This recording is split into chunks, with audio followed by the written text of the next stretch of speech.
சிறந்ததை சாஸ்திரிகள் வந்து வெகுமதிகளை கொடுத்து பணிந்து கொள்கிறார்கள்.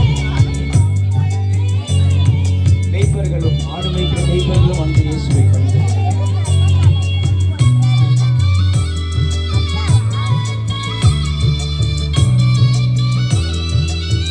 தீர்க்க தரிசனம் உரைக்கப்பட்டது போல இயேசு குழந்தை முன்னணியில் நடக்கின்ற இந்த வார்த்தையின்படி சாஸ்திரிகள் மேய்ப்பர்கள் எல்லாரும் வந்து அவரை பணிந்து கொள்கிறார்கள்.